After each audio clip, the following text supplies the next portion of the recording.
Oubliez ce que vous savez ou croyez savoir sur la voyance.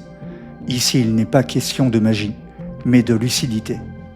Vision ouvre un regard neuf sur ce que l'on appelle la réalité.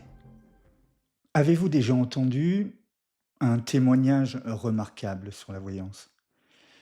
Eh bien, dans cet épisode, vous allez en entendre un.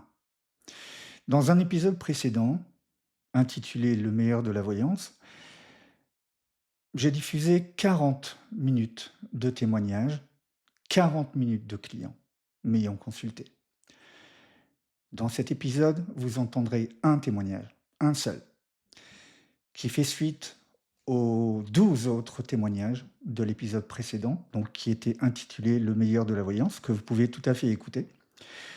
Donc le témoignage que vous allez entendre aujourd'hui est le témoignage d'une cliente qui me consulte depuis 12 ans, journaliste.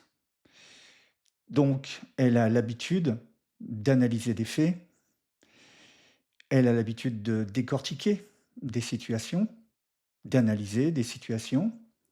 Donc c'est un témoignage ultra crédible.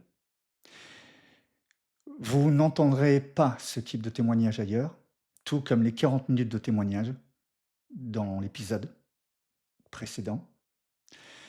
Ce témoignage que vous entendrez aujourd'hui est exceptionnel.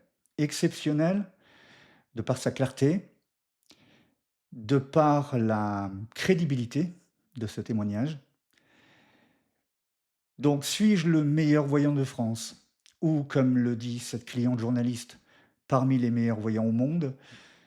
Ça n'est pas à moi d'en juger, c'est à mes clients d'en juger. Je vous laisse écouter maintenant son témoignage.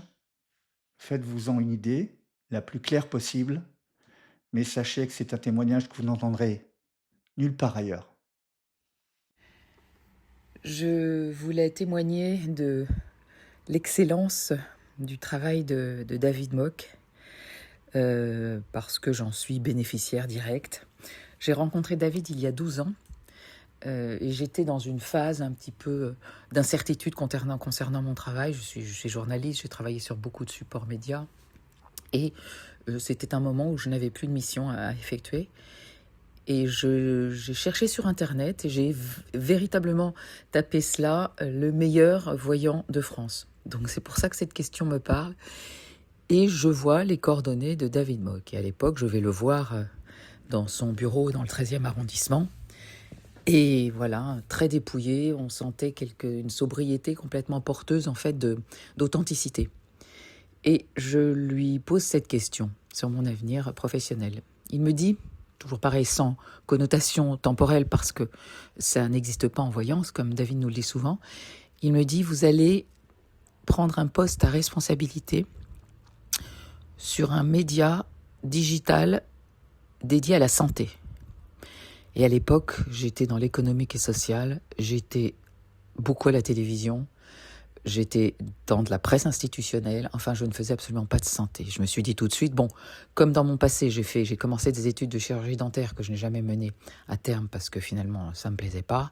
Je me suis dit, il a peut-être vu ça. Bon, il me dit non, vous allez voir. Eh bien, 8 mois après, on venait me proposer par 2 sources différentes de postuler pour un poste de rédactrice en chef d'un gros site internet médecine santé assez connu. Voilà. Et j'ai été prise parmi 100 candidats quelques mois plus tard. Donc voilà, c'était la preuve flagrante que sa vision s'était totalement avérée juste. En même temps, je lui ai posé à l'époque une question sur mon mari. Je lui ai dit, est-ce que vous pouvez comme ça voir la profession de mon mari? À l'époque, on n'envoyait pas les photos par WhatsApp. On arrivait avec sa photo dans son sac. Et j'avais pas donné le nom de famille non plus, parce qu'à l'époque, je n'avais pas le même nom de famille que mon mari. Et je lui ai montré la photo. Et il m'a tout de suite dit sa profession. Il était président d'une agence de communication, une agence de relations de presse notamment. Et il me l'a décrite par le menu en quelques phrases. Voilà, il aurait pu dire, je ne sais pas, fleuriste, charcutier ou architecte, mais non, il m'a bien dit qu'il était président d'une agence de communication dédiée aux relations de presse. Donc voilà, Récemment, j'ai eu besoin de David parce que ma vie était un peu compliquée sur plusieurs aspects. Donc je suis en pleine attente en fait de ce qu'il m'a prédit et avec beaucoup d'enthousiasme, j'y crois, voilà.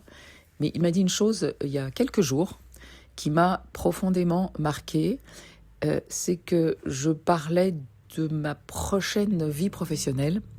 Donc je posais des questions parce que je suis curieuse, j'ai beaucoup je fais beaucoup de choses en même temps, on va dire, pas forcément sur le plan professionnel, mais voilà, je m'intéresse à beaucoup de choses et c'est parfois un peu compliqué de me canaliser sur une seule option.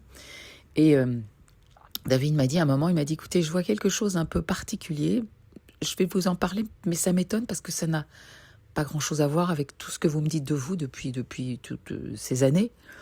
Il dit, je vous vois faire une petite activité qui ne sera pas l'essentiel de votre activité, mais de monter une petite affaire de rénovation de meubles anciens. Et alors là, ce que David ne savait pas, c'est que c'est ma passion. C'est que je fais cette activité avec des vieux meubles de famille, de façon très amatrice, je ne sais pas comment on dit, et j'ai l'intention de commencer une formation pour justement savoir le faire. J'adore ça, je suis passionnée de rénovation de meubles anciens et de patine. Et là, il pouvait absolument pas le savoir, puisque juste mon cercle très proche de ma famille est au courant de ça, de ce hobby. Donc voilà, je voulais vous dire ça. Et oui, pour moi, David est peut-être pas le meilleur du monde, mais l'un des meilleurs au monde, et pas seulement en France. Mais ce qui est important de savoir, c'est que lorsqu'il nous donne aussi des réponses qui ne correspondent pas forcément à ce qu'on attend, à ce qu'on espère, c'est toujours teinté d'une bienveillance extraordinaire et qui vous donne l'énergie, la force, finalement, de tourner la page sur ce qui ne correspond pas à vos attentes et de passer à autre chose. Et cet enthousiasme-là, communicatif, il vient vraiment de sa bienveillance et de sa bonté profonde et de l'attention qu'il apporte à ses consultants. Voilà, et je vous souhaite à tous et à toutes eh bien, beaucoup de joie et de belles choses pour construire votre avenir avec David. J'espère que vous avez été attentif à ce témoignage. Il me paraît clair, limpide, clair, comme de l'eau de roche. J'espère que vous vous en faites une idée juste. Sachez qu'il ne m'appartient pas de me définir au-dessus d'une mêlée.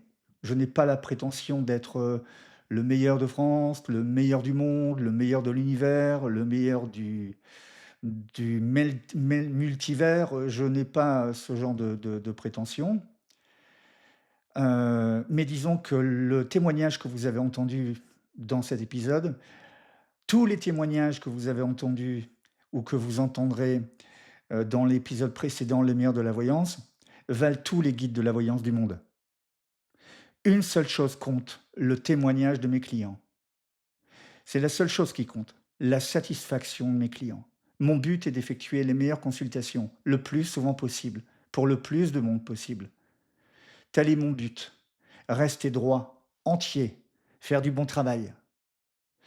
Maintenant, écoutez bien le témoignage à nouveau, puis écoutez-le encore, puis encore, puis encore. Essayez de comprendre ce qu'est une consultation avec moi. Essayez de comprendre ce qu'est la voyance. Nous ne parlons pas de tirage de cartes, nous parlons de voyance, ce qui n'a rien à voir. Et évitez de comparer une consultation avec une autre consultation. Chaque consultation est unique. Et lorsque vous me consultez, vous êtes unique. Si vous avez aimé cet épisode, n'oubliez pas de le liker. Donc, vous cliquez sur j'aime. Vous n'oubliez pas de vous abonner. Pourquoi vous abonner? Pourquoi liker l'épisode? Parce que ça me permettra de voir que vous aimez ce que je fais. Ça vous permettra de m'encourager à continuer à produire des témoignages ou des contenus intéressants qui vous intéressent. Donc n'oubliez pas, likez pour me faire plaisir et pour vous faire plaisir. Abonnez-vous pour me faire plaisir et vous faire plaisir. À bientôt.